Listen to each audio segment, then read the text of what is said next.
আজকের মুভিতে এমন কিছু ঘটনা আছে যার শুরুতে একেবারে সাদাসিধে মনে হলেও ধীরে ধীরে সবকিছু বদলে যেতে শুরু করে। আর যখন সত্যের পর্দা এক এক করে সরে যেতে শুরু করে তখন সামনে আসে এমন কিছু যা অনেকেই কল্পনাই করতে পারেনি। শেষ পর্যন্ত কি ঘটেছিল, কে ছিল আসল খুনি, আর খুনগুলো কিভাবে হচ্ছিল, কেন হচ্ছিল, আর কোন সত্যটি সবকিছু ওলটপালট করে দিয়েছিল। সবকিছু জানতে হলে ভিডিও শেষ পর্যন্ত দেখতে হবে, কারণ এই গল্পের শেষ মুহূর্তটা আপনাকে চমকে দিতে পারে। তো আজ এক্সপ্লেন করব তামিল ভাষায় মুক্তি পাওয়া ক্রাইম আর থ্রিলার ভরা মুভি কুলাসামি। আশা করি মুভিটা আপনাদের ভালো লাগবে। তো hi guys, welcome to my channel ফিল্মের গল্প। এমন নতুন আর অসাধারণ সব মুভি আর ওয়েব সিরিজের এক্সপ্লেনেশন বাংলা দেখতে চাইলে চ্যানেলটিকে সাবস্ক্রাইব করে রাখতে পারেন। মুভির শুরুতেই বেশ কয়েকজন লোক কয়েকটি কুকুর নিয়ে এবং টর্চ লাইট নিয়ে রাতের বেলা কিছু খোঁজাখুঁজি করছিল। অনেকক্ষণ খোঁজার পরে তারা একটি মেয়ের লাশ খুঁজে পায়, আর চারপাশটা ভালো করে খুঁজতেই সেখানে তারা একটা আইডি কার্ড খুঁজে পায়। আর সেখান থেকেই জানা যায় মেয়েটির নাম ঋতু, আর মেয়েটি মেডিকেল কলেজের স্টুডেন্ট। পুলিশ তদন্ত শুরু করে। মেয়েটির সোশ্যাল মিডিয়া অ্যাকাউন্ট যখন পুলিশ চেক করছিল তখনই তারা একটা বিষয় খেয়াল করে, এই ঋতু একটা ছেলের সাথে বেশ ঘন ঘন চ্যাট করত এবং তাদের ভিতরে কথাবার্তাও ছিল খুবই ক্লোজ টাইপের। ছেলেটির নাম অজয়। পুলিশেরই আরও একজন লোক যখন অজয়ের ছবি দেখে বলে, এই ছেলেটাকে তো আমি দেখেছি, এর বাসা আমি চিনি, এছাড়া এই ঋতুকে আমি এই ছেলেটার সাথে ঘুরতেও দেখেছি। তখনই পুলিশের সন্দেহ চলে যায় অজয়ের দিকে। তারা চলে যায় অজয়ের বাসায়। অজয় তার বেশভূষা বদলে সেই বাড়িতেই লুকিয়েছিল। অবশেষে পুলিশ ধরতে গেলে অজয় পালাতে শুরু করে, কিন্তু পুলিশের হাত থেকে বেশি দূর পালিয়ে যেতে পারে না। পুলিশ তাকে ধরে ফেলে। এরপরেই অজয়কে ভালোভাবে পরীক্ষা করতে গেলেই দেখা যায় তার নখের ভেতরে রক্তের ট্রেস পাওয়া যায়। আর এটা থেকেই বোঝা যায় ঋতুকে মার্ডার করেছে এই অজয়, নয়তোবা তার মার্ডারের পেছনে তার হাত রয়েছে। এরপরেই অজয়কে টর্চার করা হয়, জিজ্ঞেস করা হয় সে কি করেছে। আর এরপরেই অজয় বলে আসলে তারা খুবই ভালো বন্ধু ছিল, কিন্তু অজয় ঋতুকে ভালো বন্ধু নয় বরং অন্য চোখে দেখত। আর এই জন্য ঘুরতে যাওয়ার পরে সুযোগ বুঝে সে ঋতুকে ধর্ষণ করে। আর এরপরেই কথা জানাজানি হয়ে যাবার ভয়ে সে ঋতুকে মেরে ফেলে, আর একটা সময় জঙ্গলে ফেলে দিয়ে আসে লাশটা গুম করার উদ্দেশ্যে। এরপরে একজন জুনিয়র পুলিশ অফিসার ধর্মরাজকে জানায় সেই অজয়ের ব্যাপারে এবং তার স্বীকারোক্তির ব্যাপারে। কথাটা শোনার পরে ধর্মরাজের যেন মাথায় রক্ত উঠে যায়, আর বলে ওরা কোনো মানুষ নয়, নরপশু। এসব নরপশুদের কোনোভাবেই কোর্টে নেওয়া যাবে না, এদেরকে গুলি করে মেরে ফেলা উচিত।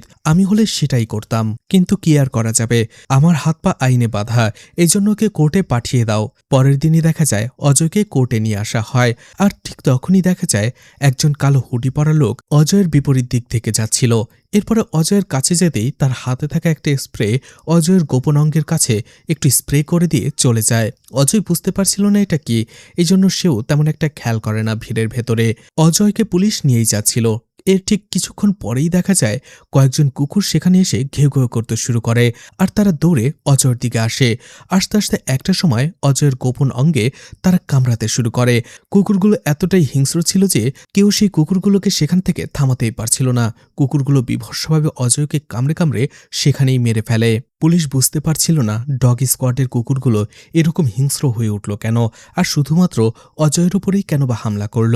তাদের সন্দেহ হতে শুরু করে, আর এই জন্যই তারা ইনভেস্টিগেশন শুরু করে। যখন তারা সিসিটিভি ফুটেজ দেখে তখন তারা দেখতে পায় কালো হুডি পরা লোকটা ভিড়ের মধ্যে অজয়ের প্রাইভেট পার্টে কোনো কিছু একটা স্প্রে করে চলে গিয়েছিল, আর সেটা হয়তো এমন কিছু ছিল যার জন্যই ডগ স্কোয়াডের কুকুরগুলো অজয়কে আক্রমণ করে। আর এতে পুলিশ পরিষ্কারভাবে বুঝে যায় অজয়কে খুন করার উদ্দেশ্যেই এই কাজগুলো করা হয়েছিল। এই হুডি পরা খুনিটা আসলে কে সেটা খুঁজে বের করার জন্যই পুলিশ হন্য হয়ে ওঠে। আর এরপরেই তারা আদালত চত্বরের আরও সব সিসিটিভি ফুটেজ দেখতে শুরু করে। তখন তারা একটা বিষয় খেয়াল করে, এই হুডি পরা লোকটার হাতে একটা ব্রেসলেট ছিল। আর এরপরেই আদালত চত্বরে তারা আরও এমন একজন লোককে খুঁজে পায়, তার হাতেও ঠিক একই রকম একটা ব্রেসলেট ছিল, আর সেই লোকটা একজন অটো ড্রাইভার। ধর্মরাজের সেই অটো ড্রাইভারের প্রতি সন্দেহ হতে থাকে। মনে হচ্ছিল যে এই লোকটাই অজয়কে খুন করেছে, তাই সেই অটো ড্রাইভারের ব্যাপারে খোঁজ নিতে শুরু করে।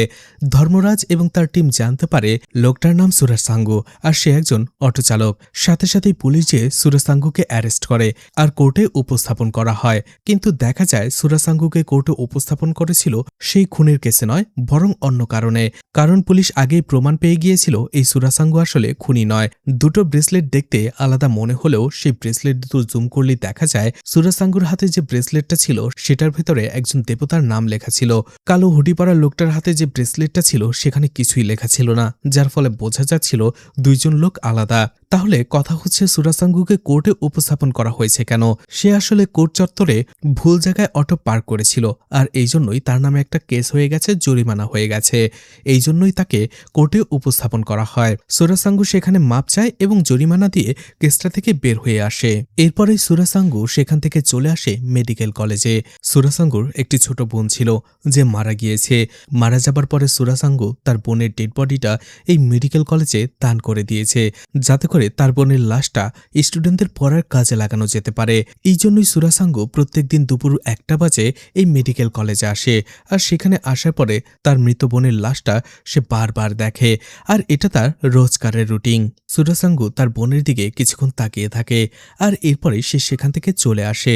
দেখা যায় সুরাসাঙ্গুকে থানায় ডাকা হয়েছিল। ধর্মরাজ তার সাথে কথা বলে। আসলে সুরাসাঙ্গুর বোনের খুন এই জন্য পুলিশ কেস হয়েছিল, কিন্তু সুরাসাঙ্গুর বোনকে কে খুন করেছে পুলিশ এখন অবধি জানতে পারেনি। তার বোনের খুনের কেস নিয়ে কথা বলার জন্যই ধর্মরাজ তাকে ডাকে আর বলে, তোমার বোনের যেভাবে খুন হয়েছে এই কেসগুলোতে সাধারণত পরিচিত মানুষরাই জড়িত থাকে, যেমন বন্ধুবান্ধব, বয়ফ্রেন্ড, আত্মীয়স্বজন অথবা কোনো পরিচিত আঙ্কেল। তোমার কি এমন কারো প্রতি সন্দেহ হয়? তখন সুরাসাঙ্গু বলে, না, আমাদের এমন কেউ নেই যাদের প্রতি আমার বা আমার বোনের সন্দেহ হতে পারে। আমি নিশ্চিত এই কাজগুলো অন্য কেউ করেছে, আপনারা তাকে খুঁজে বের করুন। এরপরেই ধর্মরাজ বলে, তোমার বোনের লাশের উপর থেকে আমরা একটা ব্লাড স্যাম্পল পেয়েছি, যেটা তোমার বোনের নয়, কিন্তু সেটা খুনির হতে পারে, আর সেটা ও নেগেটিভ। কিন্তু আমাদের রেকর্ডের ভেতরে এমন কাউকে আমরা পাইনি যে তোমার বোনকে খুন করতে পারে। এটা শুনে সুরাসাঙ্গু একটু রেগে যায় আর বলে, আপনারা কিছুই পারবেন না, আপনাদের দিয়ে কিছুই হবে না। সে রেগে সেখান থেকে চলে আসে। এরপরেই বিজনেসম্যান রেড্ডিকে দেখানো হয়, যার অনেক বড় বড় বিজনেস রয়েছে। এরপরে একটা সময় রেড্ডি জানতে পারে তারই এক পরিচিত লোকের মেয়ের বিয়ে হচ্ছে। রেড্ডিকে তার বিজনেসে হেল্প করে বেশ কয়েকজন তার পরিচিত লোক। তাদের মধ্যে প্রধান হচ্ছে থিরু, আর এই থিরুকে রেড্ডি অনেক বেশি বিশ্বাস করে। দেখা যায় রেড্ডি থিরুকে কল করে আর বলে, আমার সাথে যে বিজনেস করে তহসিলদার, তাকে তো তুমি চেনোই, তার মেয়ের বিয়ে, তুমি সেখানে চলে যাও। থিরু দেখা যায় বেশ কয়েকজন লোক নিয়ে চলে গিয়েছিল তহসিলদারের মেয়ের বিয়েতে। আর এখান থেকে আমরা জানতে পারি আসলে তহসিলদারের মেয়ের সাথে এই থিরুর একটা ভালোবাসার সম্পর্ক ছিল। বিয়েবাড়িতে যে মেয়েটিকে থিরু ডাকে, মেয়েটি তার সাথে লুকিয়ে দেখা করতে আসে। মেয়েটি বলে, বাবা মাকে জোর করে বিয়ে দিচ্ছে, বাবাকে আমি তোমার কথা বলেছি, কিন্তু বাবা কোনোভাবেই এই বিয়েতে রাজি হচ্ছিল না, তাই আমাকে জোর করেই বিয়ে দিচ্ছে। থিরু বলে, তুমি টেনশন করো না, আমি সবকিছু ম্যানেজ করে নেব। আর এরপরেই দেখা যায় ধীরে ধীরে থিরু ঘনিষ্ঠ হওয়ার চেষ্টা করে, যদিও সেখানে থিরুর আরও কয়েকজন বন্ধু ছিল। মেয়েটি তাকে সরিয়ে দেয় আর বলে, এগুলো কি করছো? ঠিক তখনই থিরু এবং তার বন্ধুরা মেয়েটিকে জোরাজোরি করতে শুরু করে এবং জোর করে গাড়িতে নিয়ে মেয়েটিকে ধর্ষণ করে। শুধু থিরুই নয়, থিরুর বাকি বন্ধুরাও একই কাজ করে। এছাড়া সেই সময়টাতে মেয়েটির গোপন ভিডিও ধারণ করে। পরের দিনই রেড্ডিকে দেখা যায় সেই তহসিলদারের সাথে দেখা করে এবং তার মেয়ের গোপন ভিডিও তাকে দেখায়। এরপরেই লোকটা ভয় পেয়ে রেড্ডির কথা মতো একটা পেপারে সাইন করে দেয়। আর এ থেকে আমরা বুঝে যাই যে রেড্ডি আসলে কেমন লোক। রেড্ডির পথে বাধা হয়ে দাঁড়ালে রেড্ডি আসলে এইরকমভাবেই কাজ করে। লোকটা রেড্ডির কথা মতো কোনো একটা পেপারে সাইন করছিল না, এই জন্য থিরুকে দিয়ে প্রথমে সেই লোকটার মেয়ের সাথে সে একটা সম্পর্ক তৈরি করে। আর এরপরেই মেয়েটাকে ডেকে এনে এরকম ভিডিও তৈরি করে লোকটাকে ব্ল্যাকমেল করে। আসলে এই কাজটা রেড্ডির প্রথম নয়, এরকম অনেক কাজই সে করে। তার মেইন কাজটাই হচ্ছে মেয়েদের গোপনে নোংরা ভিডিও ধারণ করা এবং সেই ভিডিও দিয়ে তাদের ব্ল্যাকমেল করা, আর সেগুলো দিয়ে বিভিন্ন কাজ হাতিয়ে নেয়া। লোকটা অনেক ভয় পেয়ে গিয়েছিল, তার মেয়ের এই ভিডিও যদি সবাই দেখে ফেলে তাহলে কি হবে। লোকটা রেড্ডিকে বলে, এই ভিডিওটা আর কেউ দেখবে না তো? রেড্ডি বলে, আমি একজন ব্যবসায়ী, আমি সবসময় কথা দিয়ে কথা রাখি, তোমার মেয়ের ভিডিও কেউ দেখবে না। সিন কাট হয়ে যায়। এরপরেই আমরা একজন প্লাম্বারকে একটি বাড়ির ছাদে কাজ করতে দেখি। ঠিক তখনই সে দেখতে পায় ছাদে আরও একজন কিশোরী মেয়ে এসে সিঁড়ির মধ্যে পড়াশোনা করছে। প্রথমে প্লাম্বার তার মতো করেই কাজ করছিল, কিন্তু এরপরে হঠাৎ করেই মেয়েটির দিকে বাজে নজরে তাকাতে শুরু করে, আর ধীরে ধীরে তার উদ্দেশ্য খারাপ হয়ে যায়। এরপরে সেই প্লাম্বার একটা সময় মেয়েটির কাছে যায়, কথায় কথায় মেয়েটিকে বাজেভাবে স্পর্শ করতে শুরু করে। মেয়েটি যখন বুঝে যায় এবং তাকে ধমকে সরিয়ে দিতে চায়, তখনই লোকটা মেয়েটিকে জোর করতে শুরু করে। ঠিক ওই সময়টাতে সে বুঝতে পারে যে ছাদে কেউ আসছে, এই জন্য সেই লোকটি মেয়েটি মেয়েটিকে টেনে একটি ট্যাঙ্কের পাশে নিয়ে যায়। এছাড়া মেয়েটি যাতে চিৎকার করতে না পারে সে সজোরে তার মুখ চেপে ধরে। দেখা যায় ছাদে একজন মহিলা এসেছিল কাপড় রোদে দেবার জন্য, আর ওই সময়টাতে মহিলা এই ধরনের কিছুই আর টের পায় না, যার ফলে সে সেখান থেকে চলে যায়। দীর্ঘক্ষণ মুখ চেপে ধরায় সেই মেয়েটি নিঃশ্বাস ছাড়তে পারছিল না, আর এই জন্য একটা সময় সে সেখানেই মারা যায়। প্লাম্বার যখন এটা দেখে সে প্রচন্ড ভয় পেয়ে যায়। হিতাহিত জ্ঞান হারিয়ে মেয়েটির লাশটা সেখানেই রেখে সে পালিয়ে যায় সেখান থেকে। একটু পরে মেয়েটির বাবা তাকে খোঁজার জন্য ছাদে আসে, আর এরপরই নিজের মেয়ের লাশটা দেখার পরে সে পুরোপুরি হতবাক হয়ে যায়, শকড হয়ে যায়। মেয়েটির খুন হবার কথা জানাজানি হলে সেখানে মানুষ জড়ো হয়ে যায়। পুলিশও চলে আসে তদন্ত করার জন্য। ওই দিক দিয়েই সুরাসাঙ্গুও যাচ্ছিল, কিন্তু হঠাৎ করেই বাড়ির সামনে পুলিশ আর এত লোকের ভিড় দেখে তার মনে কৌতূহল জাগে। এই জন্য সে পুলিশকে এসে জিজ্ঞেস করে কি হয়েছে, আর পুলিশের কাছ থেকেই পুরো ব্যাপারটা জেনে ফেলে। এতে সুরাসাঙ্গু অনেক কষ্ট পায়, কারণ এই মেয়েটির মতো তার বোনকেও হয়তোবা কেউ খুন করেছে, কিন্তু কে করেছে, কেন করেছে তার কিছুই সুরাসাঙ্গু জানে না। এদিকে পুলিশ ইনভেস্টিগেশন করে জানতে পারে ওই সময়টাতে ছাদে একজন প্লাম্বার কাজ করছিল, আর সে একজন নিখোঁজ। পুলিশ তাকে হন্য হয়ে খুঁজতে শুরু করে। এরপরে যখন সেই প্লাম্বারের তারা ফোন লোকেশন ট্রেস করে, দেখা যায় সেই বাড়ির ছাদে। পুলিশ দ্রুত সেখানে চলে যায়, কিন্তু আশেপাশে কোথাও ছিল না। পুলিশের সন্দেহ হতেই তারা টাঙ্কি খোলে, আর দেখতে পায় সেই পানির ট্যাঙ্কের ভেতরেই প্লাম্বারের লাশটা রয়েছে, অর্থাৎ কেউ তাকে মেরে এই ট্যাঙ্কের ভেতরেই রেখে গেছে। পুলিশ যখন ভালো করে লাশটাকে সার্চ করে, তারা দেখতে পায় সেই প্লাম্বারের পকেটেই তার মোবাইলটা রয়েছে, সেটাও একটা পলিব্যাগে করে। এটা দেখে পুলিশের মনে আবারও সন্দেহ জাগে, কেউ যদি এই প্লাম্বারকে খুনি করে তাহলে তার পকেটে মোবাইলটা এভাবে কেন রেখে যাবে, যাতে করে মোবাইলটা সচল থাকে আর পুলিশ তার লাশটা খুঁজে পায়। এই খুনির মোটিভটা আসলে কি? এরপরে আমরা কাবেরীকে দেখতে পাই, যে সেই মেডিকেল কলেজেই পড়তো, আর সে কলেজে যাবার উদ্দেশ্যে রওনা হয়েছিল, কিন্তু গলিতে দাঁড়ানো দুইজন ছেলে কাবেরীকে উদ্দেশ্য করে বাজে কথা বলছিল এবং তাকে কাছে ডাকছিল। এতে কাবেরী ভয় পেয়ে যায়, কি করবে বুঝতে পারছিল না। আর ঠিক তখনই সে সামনে একজন অটো ড্রাইভারকে দেখতে পায়, আর যেটা ছিল সুরাসাঙ্গু। কাবেরী দৌড়ে সেখানে চলে যায়, আর সুরাসাঙ্গুকে বলে, আপনি কি আমাকে মেডিকেল কলেজে একটু ছেড়ে দিয়ে আসতে পারবেন? কিন্তু আমার কাছে টাকা নেই। সুরাসাঙ্গু তার দিকে তাকিয়ে থাকলে কাবেরী বলে, আসলে ওই দুইজন ছেলে আমাকে নিয়ে বাজে কথা বলছিল, আমাকে টিচ করছিল, আমার খুব ভয় করছে হেঁটে যেতে। তখনই সুরাসাঙ্গু আর কিছু না বলে কাবেরীকে অটোতে উঠতে বলে, আর সে তাকে মেডিকেল কলেজেই পৌঁছে দেয়। কলেজে পৌঁছানোর পরেই কাবেরী ভাড়ার পরিবর্তে সুরাসাঙ্গুকে তার টিফিন বক্সটা দেয়, আর বলে, এটা আমার হাতের রান্না করা খাবার আছে। তখনই দেখা যায় কলেজের প্রিন্সিপাল সেখানে যাচ্ছিল। কাবেরী তার গাড়িটা থামায় আর বলে, ম্যাম, কলেজের ফিটা তো আমি এখনো জোগাড় করতে পারিনি, আমাকে কি আর 10টা দিন সময় দেয়া যাবে? তখন কলেজের প্রফেসর একটু হেসে বলে, আরে সমস্যা নেই, সময় নাও আর আস্তে ধীরে জোগাড় করো। এদিকে দুপুর 1টার সময় আবারও সুরাসাঙ্গু মেডিকেল কলেজের ভেতরে চলে যায় তার বোনের লাশটাকে দেখার জন্য। দেখা যায় সুরাসাঙ্গু তার বোনের লাশের দিকে কিছুক্ষণ তাকিয়ে রয়েছে, আর এটা দূর থেকে দাঁড়িয়ে দেখছিল গায়ত্রী। গায়ত্রীর এই বিষয়টা একটু খারাপ লাগে। সে সুরাসাঙ্গুর কাছে আসে আর বলে, আপনি কি দেখতে পাচ্ছেন না এখানে একটা প্র্যাকটিক্যাল ক্লাস হচ্ছে? আপনি হুট করে ঢুকে এই লাশটার পাশে কেন দাঁড়িয়ে রয়েছেন? এখান থেকে চলে যান। সুরাসাঙ্গু কিছু না বলেই শুধু তার বোনের লাশের মাথায় একবার হাত বুলিয়ে চলে আসে। তখনই অন্য একজন প্রফেসর আসে আর বলে, সুরাসাঙ্গু প্রতিদিন দুপুর 1টা বাজে এই মেডিকেল কলেজে আসে তার বোনের লাশটা দেখার জন্য। এছাড়া এটাও বলে দেয় সুরাসাঙ্গু কেন আসলে এই লাশটার পাশে দাঁড়িয়েছিল। পুরো কথা শোনার পরে গায়ত্রী ইমোশনাল হয়ে যায়, এমনকি তার চোখ বেয়ে পানি পড়তে শুরু করে। আসলে সুরাসাঙ্গুর এই পৃথিবীতে তার বোন ছাড়া আর কেউ ছিল না, কিন্তু সেই ছোট বোনটাকেও কেউ কেড়ে নিয়েছে। এই জন্য সুরাসাঙ্গু তার জীবনে একেবারে নিঃস্ব হয়ে গেছে। এরপরেই নিজের ভুলের ক্ষমা চাওয়ার জন্য সে পরে আবারও সুরাসাঙ্গুর সাথে দেখা করে এবং গায়ত্রী তাকে সরি বলে।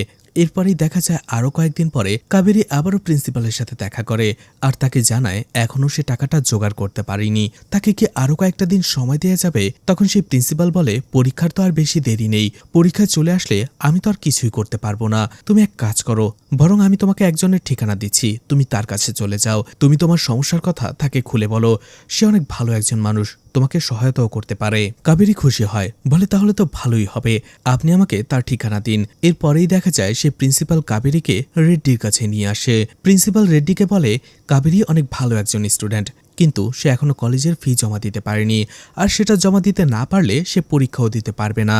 কাবেরীও তাকে রিকোয়েস্ট করে যদি রেড্ডি তাকে কোনোভাবে সহায়তা করতে পারে। কাবেরীর রিকোয়েস্ট শোনার পরে অবশেষে রেড্ডি তাকে পরীক্ষার ফি এর টাকাটা দিয়ে দেয়। এছাড়া যেহেতু সে ভালো স্টুডেন্ট ছিল তাই তাকে খুশি হয়ে একটা মোবাইলও গিফট করে। কিন্তু কাবেরী বলে, আপনি আমার পরীক্ষার ফি দিয়েছেন, এটাই অনেক, আমি আর কিছু নিতে চাই না, আপনাকে অনেক ধন্যবাদ। এরপরেই কাবেরী সেখান থেকে চলে আসে। এরপরেই সে প্রফেসর আর রেড্ডির কথা শুনে বুঝতে পারি ফোন দেয়াটা ছিল কাবেরীর জন্য একটা ফাঁদ, আর সেই ফাঁদে কাবেরী যেহেতু পাড়া দেয়নি তাই রেড্ডিকে অন্য ব্যবস্থা করতে হবে, আর সে সেটাই করে। রেড্ডি কল করে অরুণকে, যে তার হয়ে কাজ করত, আর এরপরেই অরুণ দেখা যায় তার কাজে লেগে পড়ে, অর্থাৎ কাবেরীকে সে প্রেমের ফাঁদে ফেলার চেষ্টা করে, আর সেটাই হয়, সেই ফাঁদে পা দেয় কাবেরী। কয়েকদিন পরেই অরুণের বার্থডে ছিল, আর সেখানে একটা পার্টি দেওয়ার কথা ছিল। সেই পার্টিতে কাবেরীকে ইনভাইট করা হয়, কাবেরীও সেখানে চলে যায়, আর সেখানে তারা খুব এনজয় করে।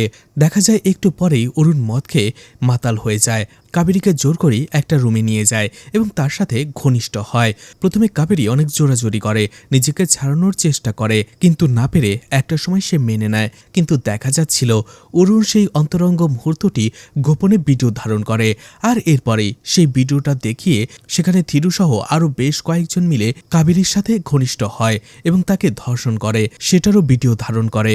আর এভাবেই কাবেরীর ছোট্ট একটা ভুলে তার সারাটা জীবন নষ্ট হয়ে যায়। সে রেড্ডির ফাঁদে পা দিয়ে ফেলে।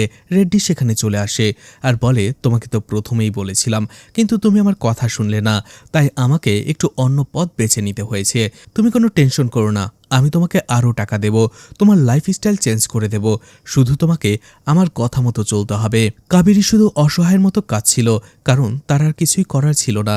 এরপরে রেড্ডি তার বিভিন্ন বিজনেস রিলেটেড কাজ হাসিল করার জন্য বিভিন্ন মানুষের কাছে কাবেরীকে পাঠাতে থাকে, আর কাবেরীও বাধ্য হয়ে তাদের মনোরঞ্জন করতে থাকে।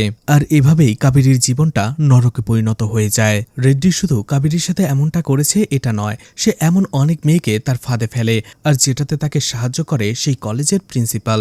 আর এভাবেই মেয়েদের ব্ল্যাকমেল করেই সে তার কাজ হাসিল করে নেয়। এরপরেই রেড্ডি কয়েকদিন পরেই সে প্রিন্সিপালকে কল করে আর বলে, আগের সব মেয়েদের আমি ব্যবহার করে ফেলেছি, আমার নতুন মেয়ে দরকার, আমার কাছে তাদেরকে পাঠাও। এরপরেই প্রিন্সিপাল তার পাওয়ার খাটিয়ে গায়ত্রী সহ আরও কয়েকজন স্টুডেন্টকে ফেল করিয়ে দেয় এক্সামে। তখন সেই স্টুডেন্টরা প্রিন্সিপালের সাথে কথা বলে, ম্যাম আমাদের এক্সাম তো খুবই ভালো হয়েছিল, তাহলে আমরা পরীক্ষায় ফেল করলাম কি করে? সেই প্রিন্সিপাল বলে, আমি তো এই ব্যাপারে কিছুই জানি না। সেই স্টুডেন্ট বলে, প্লিজ আমাদের এক্সাম পেপারগুলো রিচেক করুন, নয়তোবা আমাদের অনেকটা সময় নষ্ট হয়ে যাবে। প্রিন্সিপাল তখন বলে, এই ব্যাপারেও আমার কোনো হাত নেই, আমি চাইলেও এটা পারবো না, আমার জানা মতো একজন রয়েছে, তোমরা সবাই রেড্ডি সাহেবের কাছে যাও, তাকে যে একটু খুশি করার চেষ্টা করো, আর সে চাইলে এক্সাম পেপার রিচেক করা ছাড়াই তোমাদের পাশ করিয়ে দিতে পারে। এটা শোনার পরে গায়ত্রী সহ সবাই সেখানে রেগে যায় আর বলে, আমরা তার কাছে কেন যাব? আমরা স্টুডেন্ট, ওই ধরনের মেয়ে নই, আমাদের এক্সাম পেপারে রিচেক করার পারমিশন আপনি দেবেন, নয়তোবা আমরা আন্দোলন করব। তখন প্রিন্সিপাল বলে, তোমরা না গেলে আমার কিছুই যাবে আসবে না, আমি শুধু তোমাদের ভালোর জন্যই বলেছিলাম, তোমরা এক্সামে পাশ করে গেলে তোমাদের জীবনটা বদলে যেত। যাই হোক, তোমরা যাওনি ভালো কথা, কিন্তু আমাদের মাঝের এই কথাগুলো যেন বাইরে না আসে, তাহলে ওরা খুবই ভয়ঙ্কর মানুষ, এগুলো যদি বাইরে লিক হয় তাহলে এই মেডিকেল কলেজের সুনাম নষ্ট হবে, আর আমি সেটা চাইবো না, তারাও সেটা চাইবে না, তাই সাবধানে থেকো। ফোনটা রেখে দেয়। গায়ত্রী দেখা যায় কলটা আসলে রেকর্ড করেছিল, আর সেই ভয়েসটা সে ইন্টারনেটে ছেড়ে দেয়, আর মুহূর্তের মধ্যেই সেই প্রিন্সিপালের আসল রূপ সবার সামনে চলে আসে। ভয়েসটা ভাইরাল হয়ে যায়, যার ফলে পুলিশ তদারকিতে সে প্রিন্সিপালকে অবশেষে অ্যারেস্ট করা হয়। এরপরেই দেখা যায় মেডিকেল কলেজের ম্যানেজমেন্ট গায়ত্রী এবং তার বান্ধবীদের ডেকে পাঠায়, উল্টো তাদেরই শাসাতে থাকে যে তোমরা এই অডিওটা লিক কেন করলে, পুলিশকে কেন খবর দিলে, আমাদের কাছে প্রথমে কেন এলে না, আমরা বিষয়টা খতিয়ে দেখতাম। এখন তো সেই প্রিন্সিপাল পুলিশের কাছ থেকে খুব সহজেই ছাড়া পেয়ে যাবে, কারণ কোর্ট অডিওকে তেমন প্রুক্ত প্রমাণ হিসেবে গ্রহণ করে না। গায়ত্রী তখন রেগে যায় যে এমন একটা বিষয়ে আপনি সেই প্রিন্সিপালকে সাপোর্ট করছেন। তখন ম্যানেজমেন্ট থেকে বলা হয়, আমরা সাপোর্ট করছি না, আমরা মেডিকেল কলেজের সুনামকে দেখছি, যদি তোমরা প্রথমে আমাদের কাছে আসতে আমরা বিষয়টাকে খতিয়ে দেখতাম, আর এরপরেই সে প্রিন্সিপালকে এই কলেজ থেকে বহিষ্কার করতাম। কিন্তু এখন তো সে সম্মানের সাথে আবারও ফিরে আসবে এবং আবারও একই কাজ শুরু করবে। তখনই সেখানে কাবেরীও ছিল। কাবেরী বলে, আমি যদি অডিওর পরিবর্তে ভিডিও রেকর্ড সেখানে নিয়ে আসি তাহলে কি সেই প্রিন্সিপালের শাস্তি হবে? ম্যানেজমেন্ট বলে, হ্যাঁ হবে। এরপরে কাবেরী ইচ্ছে করে থিরু এবং তার বন্ধুদের সাথে ডেটে যায় আর থিরুর একজন বন্ধুকে ডেকে নেয় যে তাকে একটু একটু পছন্দ করত। কাবেরী তার সাথে একটু ফ্ল্যার্ট করে এবং তাকে অজুহাত দেখিয়ে ল্যাপটপটা নিয়ে আসতে বলে যেখানে সব গোপন ভিডিও ছিল। সেই ছেলেটাও ফাঁদে পা দিয়ে ল্যাপটপটা সেখানেই নিয়ে আসে।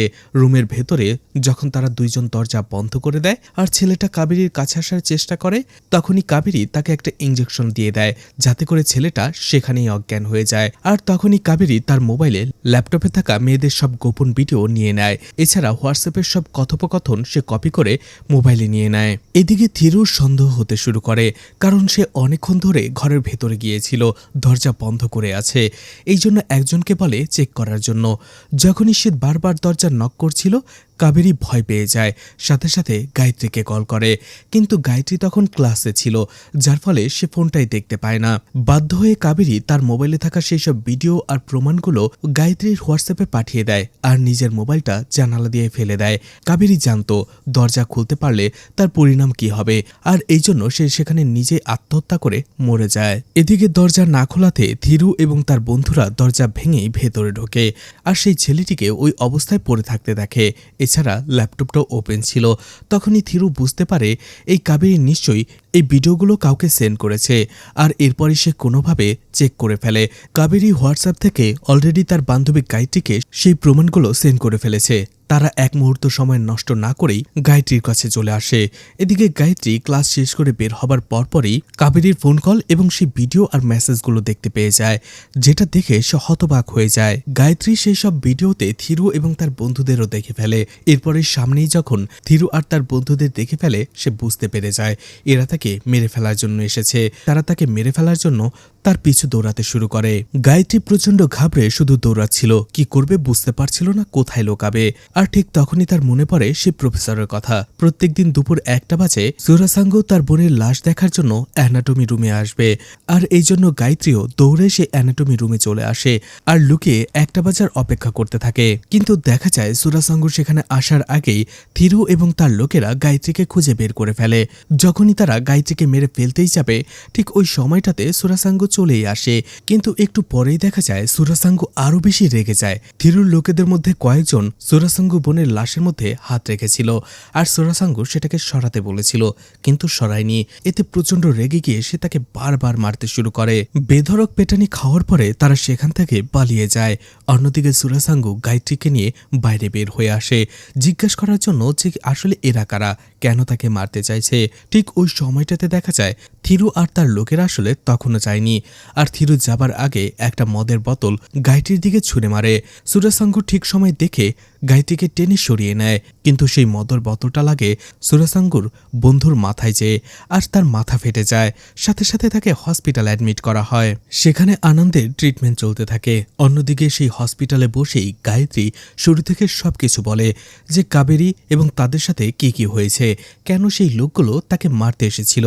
এর সাথে জড়িত থাকা সেই প্রিন্সিপাল এবং সেই রেড্ডিকে শাস্তি দেবার জন্য এই ভিডিওগুলো কোর্টে উপস্থাপন করতে হবে। কিন্তু কোর্ট 2 দিন বন্ধ, আর এই 2 দিন তাদের এই ভিডিওগুলো খুব যত্ন সহকারে রাখতে হবে। কিন্তু গায়ত্রী জানে এই 2 দিনের মধ্যে তারা তাকে মেরে ফেলার জন্য আবারও চেষ্টা করবে। সুরাসাঙ্গ বলে এই 2 দিন তোমাকে সব বিপদ থেকে রক্ষা করার দায়িত্ব আমার। আর ঠিক তখনই দেখা যায় সেখানে পুলিশ অফিসার ধর্মরাজ চলে আসে। তারা সেই বিষয় নিয়েই কথা বলছিল। ঠিক তখনই নার্স চলে আসে। সুরাসাঙ্গকে জানায় আপনার বন্ধু আনন্দের অনেক রক্ত বয়ে গেছে, তাকে বাঁচাতে হলে এখন অবশ্যই রক্ত লাগবে, তাড়াতাড়ি রক্তের জোগাড় করুন। সুরাসাঙ্গ চলে যায় রক্তের ব্যবস্থা করতে। এদিকে থিরু জানতে পারে সুরাসাঙ্গর বন্ধু আনন্দ হসপিটালে ভর্তি, আর এই জন্য সে ঠিক করে সুরাসাঙ্গকে শিক্ষা দেবার জন্যই আগে তার বন্ধুকে মেরে ফেলবে। এই জন্য সেই লোক পাঠায় হসপিটালে আনন্দকে মেরে ফেলার জন্য। আনন্দ যে রুমে ছিল সেই একই রুমে আরও একজন পেশেন্ট সেজে ভর্তি হয়, যে আসলে এসেছিল আনন্দকে মেরে ফেলার উদ্দেশ্যে। এরপরেই দেখা যায় আনন্দকে নির্মমভাবে টানতে টানতে কেউ নিয়ে যাচ্ছিল। তার পুরো শরীরে রক্ত ছিল, ক্ষতবিক্ষত ছিল। আর একটা সময় দেখা যায় গাছের মধ্যে আনন্দের সেই ক্ষতবিক্ষত দেহটা টানানো ছিল। মানুষ জড়ো হয়ে যায়, পুলিশও সেখানে চলে আসে। সুরাসাঙ্গ আর গায়ত্রীও সেখানে আসে। সুরাসাঙ্গ তার বন্ধুর এই অবস্থা দেখে হতবাক হয়ে যায়। কেউ কাউকে এমন নির্মমভাবে খুন করতে পারে? অন্যদিকে গায়ত্রী আনন্দের ডেড বডিটা দেখার পরে একেবারেই চোখ সরিয়ে নেয়। সে দেখতেই পারছিল না এত জঘন্য আর নির্মমভাবে তাকে খুন করা হয়েছে। এছাড়া গায়ত্রী এটাও বুঝতে পেরে যায় যে রেড্ডি এবং তার লোকেরা আসলে কতটা ভয়াবহ। আনন্দকে তো তারা মেরে ফেলেছে, এবার পালা গায়ত্রীর এবং সুরাসাঙ্গুর। কিন্তু সুরাসাঙ্গু তাকে শান্ত করে আর বলে, আমি বেঁচে থাকতে আমি তোমার কিছুই হতে দেব না।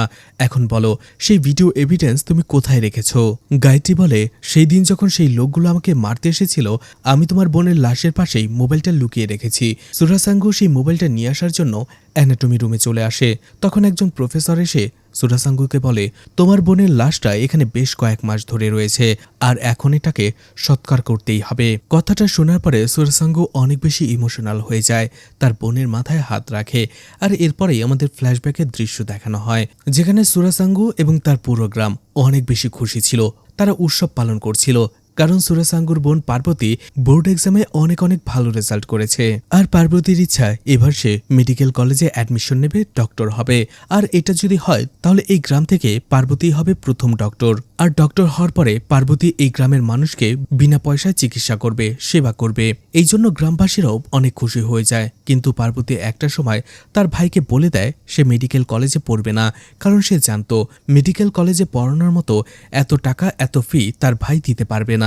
এটা যখন সুরাসাঙ্গু এবং গ্রামবাসীরা জানতে পারে, তারা সবাই একত্রিত হয়ে পার্বতীর পড়ার টাকা জোগাড় করে আর পার্বতীকে পাঠিয়ে দেয় মেডিকেল কলেজে অ্যাডমিশন নেয়ার জন্য।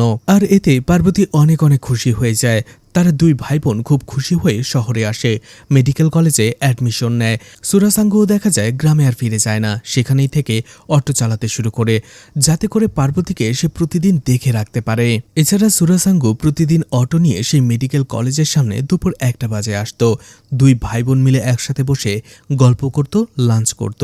একদিন দেখা যায় পার্বতী তার ভাইকে বলে, তাদেরই মেডিকেল কলেজের একজন স্টুডেন্ট মারা গেছে, আর ছেলেটির বাবা ছেলেটির লাশটাকে মেডিকেল কলেজেই দান করে দিয়েছে, যাতে করে সেই লাশটা বাকি ছাত্রছাত্রীদের কাজে লাগে। এই কথাটা সুরাসাঙ্গুর অনেক বেশি ভালো লাগে।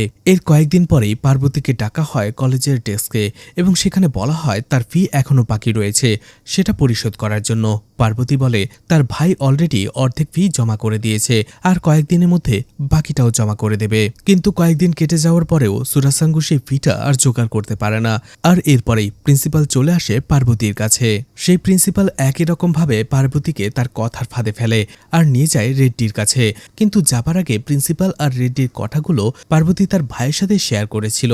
এদিকে একদিন সময় সুযোগ করে প্রিন্সিপাল পার্বতীকে নিয়ে যায় রেড্ডির কাছে, আর সেখানে দুজনে মিলে পার্বতীকে তাদের কথার জালে ফাঁসাচ্ছিল। ঠিক ওই সময়টাতে সুরাসাঙ্গু সেখানে চলে আসে।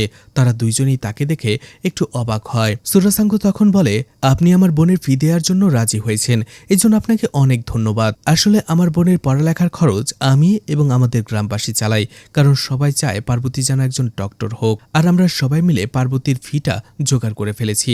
এই টাকাটা আপনি অন্য কোনো দরিদ্র স্টুডেন্টকে দিয়ে দেবেন, তার কাজে লাগবে। এরপরে রেড্ডিকে ধন্যবাদ জানিয়ে পার্বতীকে নিয়ে সেখান থেকে সে চলে আসে। তারা চলে যাবার পরেই রেড্ডি ডাকে থিরুকে আর পার্বতীর একটা ব্যবস্থা করতে বলে। থিরু প্রথমে পার্বতীকে প্রেমের ফাঁদে ফেলার চেষ্টা করে, কিন্তু কাজ হচ্ছিল না। এরপরই দেখা যায় একদিন সুরাসাঙ্গুর অটোতে একজন লোক আসে। হঠাৎ করেই মাঝ রাস্তায় সে অটোটা থামাতে বলে আর বলে, আপনার ফোনটাকে একটু দিতে পারবেন, আমার একটা জরুরি কল করতে হবে। আর এরপরেই ব্রিজের পাশে যে লোকটা কথা বলতে থাকে, দেখা যায় কথার এক ফাঁকে ইচ্ছে করেই লোকটা মোবাইলটা পানিতে ফেলে দেয়। এরপরে সুরাসাঙ্গু এটা দেখার পরে রেগে যায় আর বলে, আপনি এটা কি করলেন? লোকটা বলে, হাত থেকে ফসকে পড়ে গেছে। সুরাসাঙ্গু তাকে কথা শোনায়। লোকটা অবশেষে মোবাইলের টাকা দিয়ে সেখান থেকে চলে যায়। এগুলো আসলে থিরুরই কাজ ছিল, এটা আসলে একটা চান্স ক্রিয়েট করেছিল সে। যতক্ষণে সুরাসাঙ্গুর নতুন মোবাইল কিনে তার বোনের সাথে যোগাযোগ করবে, ওই সময়টাতে পার্বতী একেবারে বিচ্ছিন্ন থাকবে, একা থাকবে, আর সেই সুযোগটাই তারা কাজে লাগাবে। এদিকে পার্বতীকে একটা নাম্বার থেকে কল করা হয় আর বলা হয় তার ভাই সুরাসাঙ্গু অ্যাক্সিডেন্ট করেছে, তাকে হসপিটালে নিয়ে যাওয়া হয়েছে। সে কাঁদতে কাঁদতে দৌড়ে বের হয়ে আসে, আর তখনই দেখা যায় একটা গাড়ি পার্বতীকে নিতে এসেছিল, আর পার্বতী সেই গাড়িতে করেই চলে যায়। কিন্তু এর কিছুক্ষণ পরেই দেখা যায় একটি বাগানে পার্বতীর লাশ পড়েছিল। আর এটা জানাজানি হবার পরে সুরাসাঙ্গু সেখানে চলে আসে। নিজের একমাত্র ছোট বোনের এই অবস্থা দেখার পরে তার পায়ের নিচ থেকে মাটি সরে যায়। সে কান্নায় ভেঙে পড়ে। সুরাসাঙ্গুর পৃথিবীটা একেবারে চুরমার হয়ে যায়। যাই হোক, সুরাসাঙ্গু তার বোন পার্বতীর লাশটা সৎকার না করে সে মেডিকেল কলেজেই দান করে দেয়, যাতে করে বাকি ছাত্রছাত্রীদের উপকার হয়। ঘটনা এরপরেই বর্তমানে চলে আসে। সুরাসাঙ্গু পার্বতীর লাশটার সৎকার করে। আর এরপরেই তারা সিদ্ধান্ত নেয় এখন কি করবে, কারণ কোর্ট খুলতে এখনো একদিন বাকি। সুরাসাঙ্গু মনে করে গায়ত্রীর প্রোটেকশনের জন্য পুলিশের সাহায্য নেওয়া দরকার এবং তাদের পুরো বিষয়টা খুলে বলা দরকার। সুরাসাঙ্গু কল করে এসিপিকে এবং পুরো বিষয়টা খুলে বলে। এরপরে এসিপি তার সাথে দেখা করতে আসে। এসিপি সেখানে গায়ত্রীকে নিয়ে যাবার জন্য এসেছিল, কারণ সে তাকে একটা সেফ হাউসে রাখবে। এই এসিপি আর সুরাসাঙ্গুর পরিচয় হয়েছিল পার্বতী মারা যাবার পরে। যখন পার্বতীর কেসটা পুলিশের হাতে চলছিল, তখন এই এসিপি সুরাসাঙ্গুর অবস্থা দেখার পরে তাকে বলেছিল, আমরা তোমার বোনের খুনিকে ধরতে পারি বা না পারি, কিন্তু আমার দরজা তোমার জন্য সবসময় খোলা থাকবে। যে কোনো সাহায্যের জন্য তুমি আমার কাছে আসবে, আমি তোমাকে সাহায্য করব। এরপরে এসিপি গায়ত্রীকে নিয়ে চলে আসে একটা সেফ হাউসে। এদিকে দেখা যায় সুরাসাঙ্গুর মোবাইলে একটা SMS আসে, যেখানে বলা হচ্ছিল গায়ত্রীর মোবাইলটা অন হয়েছে। সে সাথে সাথে গায়ত্রীর নাম্বারে কল করে আর জিজ্ঞেস করে এই মোবাইলটা সে কোথায় পেয়েছে। সেই মহিলা বলে, আমার মেয়ে খেলতে যেয়ে এই মোবাইলটা কুড়িয়ে পেয়েছে। সুরাসাঙ্গু এরপরে মহিলার ঠিকানা নিয়ে তার সাথে দেখা করতে আসে এবং তাকে অনুরোধ করে যে আপনার মেয়ে মোবাইলটা কোথা থেকে পেয়েছে, দয়া করে আমাকে সেখানে নিয়ে যান। মহিলা সেটাই করে। এদিকে আমরা দেখতে পাই এই এসিপি আসলে রেড্ডির হয়ে কাজ করত, আর এই জন্য সেই সেফ হাউসে একটু পরেই রেড্ডি এবং তার লোকেরা চলে আসে। গায়ত্রী এসবের কিছুই জানতো না, এই জন্য সে এসিপির সাথে বসেই কথা বলছিল। আর একটু পরেই দেখা যায় তাকে চা খেতে দেওয়া হয়। সেই চায়ের মধ্যে ছিল ঘুমের ওষুধ মেশানো। চা খাওয়ার সাথে সাথে গায়ত্রী ঘুমিয়ে পড়ে। আর এরপরে শুরু হয় রেড্ডির নোংরা খেলা। থিরু এবং তার লোকেরা সেখানে চলে আসে গায়ত্রীকে ধর্ষণ করে ভিডিও বানানোর জন্য। এছাড়া এসিপি কথায় কথায় আগেই গায়ত্রীর কাছ থেকে সেই মোবাইলটা নিয়ে নিয়েছিল, যেটার ভেতরে সেই ভিডিও ছিল। এদিকে থিরু এবং তার লোকেরা গায়ত্রীকে কিছু করার আগেই সময় মতো সেখানে সুরাসাঙ্গু চলে আসে, কারণ এই জায়গাটা ছিল সেই জায়গা যেখানে কাবেরী আত্মহত্যা করেছিল আর তার মোবাইলটা জানালা দিয়ে ফেলে দিয়েছিল। সুরাসাঙ্গু সেখানে চলে আসে আর এসিপির গাড়ি দেখে ভেতরে ঢুকে যায়। আর দেখার পরে এই অবস্থা দেখে সুরাসাঙ্গু প্রচন্ড রেগে গিয়ে সবাই সাথে ফাইট করতে শুরু করে। সবাই চাইছিল সুরাসাঙ্গুকে কোনোভাবে মেরে ফেলার জন্য, কিন্তু সুরাসাঙ্গু একাই সবাইকে সেখানে একে একে মেরে ফেলে। অনেকক্ষণ ফাইট চলার পরে সুরাসাঙ্গু একে একে সবাইকে আহত করে ফেলে, কিন্তু দেখা যায় সুরাসাঙ্গু নিজেও আহত হয়ে গিয়েছিল। এদিকে খবর পেয়ে ধর্মরাজ তার টিম এবং হায়ার অফিসারকে নিয়ে সেখানে চলে আসে, কিন্তু দেখা যায় সেখানে শুধুমাত্র আহত অবস্থায় সুরাসাঙ্গুই পড়েছিল, আর কেউ নেই। সেই হায়ার অফিসার প্রশ্ন করে, এমনকি সুরাসাঙ্গুকে অ্যারেস্ট করার চেষ্টা করে, কিন্তু ঠিক তখনই ধর্মরাজ বলে ওঠে, ওর কোনো দোষ নেই, যা করেছি আমি করেছি। ধর্মরাজ পুরো বিষয়টা তাকে খুলে বলে। আসলে যখন পার্বতী মারা যায় তখন তার পোস্টমর্টম রিপোর্টে জানা যায় পার্বতীকে মারার আগে ধর্ষণ করা হয়েছিল। এটা শোনার পরে ধর্মরাজ প্রচন্ড রেগে গিয়েছিল আর একেবারে ভেঙে পড়েছিল সুরাসাঙ্গু। ধর্মরাজ বলে, যখন কোনো নরপশু একটা মেয়ের সাথে এমন কাজ করে তখন আমার রক্ত মাথায় উঠে যায়। আমার ইচ্ছে করে সেই লোকটাকে সেখানেই কেটে টুকরো টুকরো করে ফেলি, কিন্তু আমার হাত পা বাঁধা ছিল। আমারও একটা মেয়ে রয়েছে, আমার ভয় করে যখন ও বাইরে যায়, কারণ এই ধরনের মানুষরূপী নরপশুগুলো সাধারণভাবেই সবার মধ্যে ঘুরে বেড়ায়। কখন কে কোথা থেকে হামলা করে বসে কেউ বলতে পারবে না। আর এই জন্য আমি ঠিক করেছিলাম সুরাসাঙ্গুর মধ্য দিয়ে একে একে তাদেরকে শেষ করব। আর এই জন্য আমি সুরাসাঙ্গুর সাহায্য নেই, কারণ সেও একই আগুনেই জ্বলছিল। আপনারা নিশ্চয়ই এতক্ষণে বুঝতে পেরে গেছেন প্রথমে কোর্টে যে খুনটা করা হয়েছিল এবং প্লাম্বারকে যে খুন করেছিল, দুটো খুনই করেছিল আসলে সুরাসাঙ্গু। কিন্তু এরপরে আরও একটা টুইস্ট আসে যেটা কেউ ভাবতেই পারেনি। সুরাসাঙ্গুর বন্ধু আনন্দকে রেড্ডি বা তার লোকেরা মারেনি, বরং মেরেছে এই সুরাসাঙ্গুই। কিন্তু কেন সুরাসাঙ্গু তার একমাত্র প্রিয় বন্ধুকে এত নৃশংসভাবে খুন করলো? তখনই ছোট্ট আরও একটা ফ্ল্যাশব্যাক দেখানো হয়। আসলে নার্স যখন এসেছিল আর সুরাসাঙ্গুকে বলেছিল তার বন্ধু আনন্দের জন্য রক্ত লাগবে, তখন রক্তের গ্রুপটাও বলে দিয়েছিল, যেটা ছিল ও নেগেটিভ। কথাটা শোনার পরে ধর্মরাজের সন্দেহ হয়, কারণ ধর্মরাজ আগেই সুরাসাঙ্গুকে বলেছিল এই ধরনের কেসগুলোতে সাধারণত পরিচিত মানুষরাই আসামি হয়। আর সেই সন্দেহের বশে থেকেই আনন্দের ব্লাড গ্রুপটা পার্বতীর বডি থেকে যে রক্ত পাওয়া গেছে সেটার সাথে ম্যাচ করে। আর দেখা যায় সেটা সেটা ম্যাচ হয়ে যায়। অর্থাৎ পার্বতীকে ধর্ষণ করেছিল সুরাসাঙ্গুর একমাত্র বন্ধু আনন্দী। আসলে থিরু আনন্দের সাথে যোগাযোগ করে এবং তাকে টাকা দিয়ে তার হয়ে কাজ করতে বলে। আনন্দ রাজি হয়ে যায়। থিরু তাকে বলেছিল মেডিকেল কলেজের হোস্টেল থেকে পার্বতীকে তাদের কাছে নিয়ে আসতে হবে, আর টাকার বিনিময়ে আনন্দ রাজি হয়ে গিয়েছিল। এরপরেই থিরু কল করেছিল পার্বতীকে আর সুরাসাঙ্গুর মিথ্যে অ্যাক্সিডেন্টের কথা বলে। মেডিকেল কলেজের সামনেই গাড়ি নিয়ে দাঁড়িয়েছিল আনন্দ। পার্বতী সেখানে আসতেই আনন্দ তাকে নিয়ে চলে আসে, কিন্তু যাবার আগেই সে পার্বতীকে বারবার অন্য চোখে দেখছিল, আর এতে করে তার ভেতরে লালসা জেগে ওঠে। সে ভাবে থিরু এবং তার লোকেরা পার্বতীকে নষ্ট করেই ফেলবে, এর আগে সে একটু এনজয় করুক। আর এই জন্যই সে তাকে বাগানে নিয়ে যায় এবং সেখানে গাড়ির ভেতরেই জোর করতে শুরু করে। কিন্তু পার্বতী কোনোভাবেই রাজি হচ্ছিল না, জোরাজোরি করছিল, হাতাহাতি করছিল।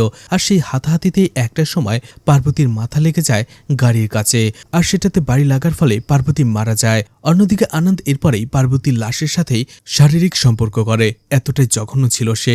অবশেষে ধর্মরাজ সবকিছু জানার পরে সে সুরাসাঙ্গুকে জানিয়ে দেয়। এটা জানার পরে তার পায়ের নিচ থেকে মাটি সরে যায়, মাথায় রক্ত উঠে যায়। সে আনন্দকে নিয়ে চলে যায় সেই একই জায়গায়। এরপরেই তাকে এতটা নির্মমভাবে মারে যে মানুষ তার লাশের দিকে তাকাতেও পারছিল না। ধর্মরাজের হায়ার অফিসার বলে, তোমরা যেটা করেছো আমার মনে হয় না কোনো ভুল করেছো, কিন্তু আইনের চোখে সুরাসাঙ্গু অপরাধী। এছাড়া এখানে এসিপিও ছিল, সে কোথায়? এছাড়া রেড্ডি বা তার লোকেরাই কোথায়? ধর্মরাজ বলে, আমি আপনার সাথেই ছিলাম, সেই বিষয়টা আমিও জানি না, সেটা একমাত্র সুরাসাঙ্গুই বলতে পারবে। সুরাসাঙ্গুকে পুলিশ অনেক টর্চার করে, জিজ্ঞাসাবাদ করে, কিন্তু তারপরও সুরাসাঙ্গু তার মুখ খোলে না। অবশেষে পুলিশ হার মেনে সুরাসাঙ্গুকে জেলে পাঠিয়ে দেয়। এদিকে দেখা যায় আসলে ধর্মরাজ জানত সুরাসাঙ্গু এসিপি এবং রেড্ডি বাকি লোকদের কোথায় পাঠিয়েছিল। ধর্মরাজ তার এক পুলিশ বন্ধুদের কাছে তাদেরকে পাঠিয়ে দিয়েছিল। সেই পুলিশ অফিসার নতুন পুলিশ অফিসারদের পুলিশে ভর্তি হওয়ার ট্রেনিং দিত। আর সেখানে শুটিং প্র্যাকটিস করার জন্য যে ড্যামি পুতুলগুলো রাখা হয়েছিল, ধর্মরাজের সেই বন্ধু সেই ড্যামি পুতুলের জায়গায় এসিপি রেড্ডি এবং তার বাকি লোকদের দাঁড় করিয়ে দেয়। এরপরে যখন বাকি পুলিশরা শুটিং প্র্যাকটিস করেছিল, সেই শুটিংয়ের গুলিতেই তারা সেখানেই মারা যায়। আর এরপরেই তাদের বডিগুলো জ্বালিয়ে দেওয়া হয়। আর এই জন্যই পুলিশ তাদের আর কখনো কোনো হদিস পায়নি। অন্যদিকে জেলে বসেও সুরাসাঙ্গু ক্ষান্ত হয় না। এই ধরনের নরপশুদের শাস্তি দেয়াটা সে তার জীবনের লক্ষ্য বানিয়ে নিয়েছিল। দেখা যায় জেলে আরও একজন অপরাধী আসে। আসলে এই পশুটা 10 বছরের একটি মেয়েকে ধর্ষণ করেছিল, এই জন্যই তার জেল হয়েছে।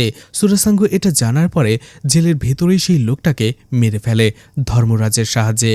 আর এরই মাধ্যমে মুভিটা শেষ হয়ে যায়। আসলে আমাদের সমাজে বর্তমান অবস্থা দেখলে বোঝাই যায় আনন্দের মতো নরপশুরা আশেপাশে অনেক ঘুরে বেড়াচ্ছে, কিন্তু তাদেরকে শাস্তি দেওয়ার মতো আসলে আমাদের কাছে কোনো সুরাসাঙ্গু বা ধর্মরাজ নেই। আর এই জন্য তারা পার পেয়ে যায়, সাহস পায় আবারও অপরাধ করার।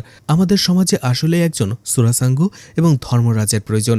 আপনাদের কি মতামত কমেন্টে জানিয়ে যান। তো মুভিটি আপনাদের কাছে কেমন লেগেছে কমেন্ট করে জানাতে পারেন। আর মুভিটা ভালো লাগলে লাইক কমেন্ট শেয়ার করে পাশে থাকতে পারেন। তো আজকের মতো বিদায় নিচ্ছি। আবারও দেখা হবে নতুন কোনো মুভি বা ওয়েব সিরিজ নিয়ে। ততক্ষণ পর্যন্ত ভালো আর সুস্থ থাকবেন সবাই। আজকের মতো বিদায় নিচ্ছি। আল্লাহ হাফেজ।